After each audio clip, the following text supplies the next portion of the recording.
Hey guys, and welcome to the video. So today I'm going to be discussing breaking your bad habits around food. So let's get into the video. So first of all, a little bit about habits. We know that habits are an unconscious thing that are built into our brain to make life easier. Things we do regularly.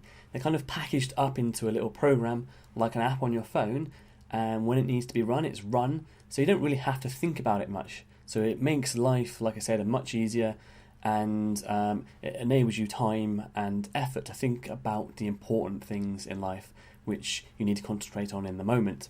So that's what habits are. So habits are basically run in three stages. You've got the cue, and the cue is what sets the habit off. So it might be a sight, it might be a smell, it might be a sound, it might be a place, it might be a time.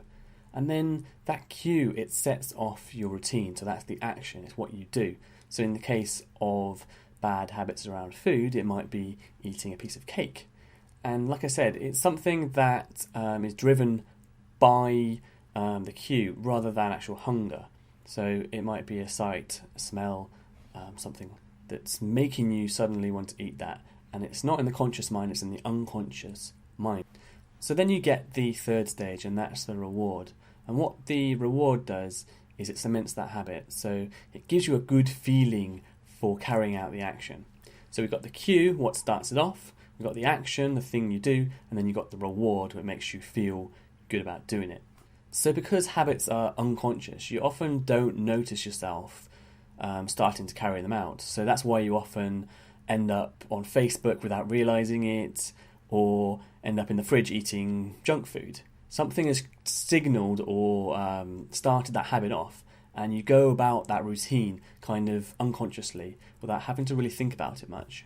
So the solution to break a bad habit is actually just take it from the unconscious mind and bring it into the conscious mind, so you're directly thinking about what you're doing. So before, in the unconscious mind, it happened without really thinking about it. You didn't know what was going on.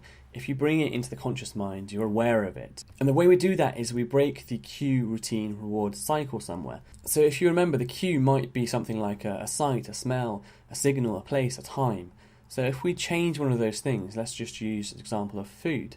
So a sight, let's say you leave a piece of cake out in the open. So that's a cue to eat cake. That's the cue to start this cue, routine and reward cycle. If you hide the cake, if you put it somewhere else, then you won't have that signal anymore. Smell, you might walk past a bakery or something and smell, again, the cakes or the cookies or the bread or something. If you change your route where you're walking, then you won't have that cue anymore. And the same goes for things like time and place. If you find yourself eating at a certain time or a certain place, make sure the things are not available. So with the routine, so we've talked about breaking a few things with the cues. We can also break the routine, the action. So let's say you were triggered to eat something at a certain time. You go and get it, but it's not there. You've moved it. So if you move it, it kind of brings you back to reality, and you start realising what you're doing. So a good example of this is something I did recently. I found myself going onto my phone and clicking onto the Facebook app. All I did was I moved the Facebook app onto the second page.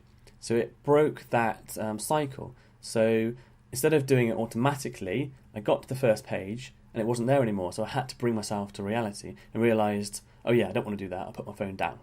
So that's an example of changing the routine, bringing it back to the conscious mind. So you're basically making it harder to do the routine by taking it out of the unconscious mind and bringing it into the conscious mind.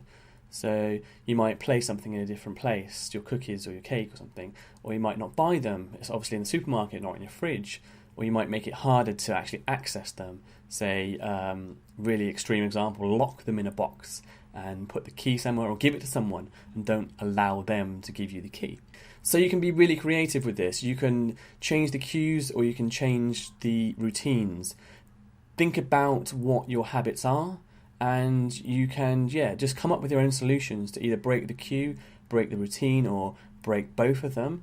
Bring it from the unconscious into the conscious and start replacing those habits with new habits as well. So if you get to the stage where you're bringing it into the conscious mind, and stop yourself, doing that, say eating the cake, you could then think, am I really hungry?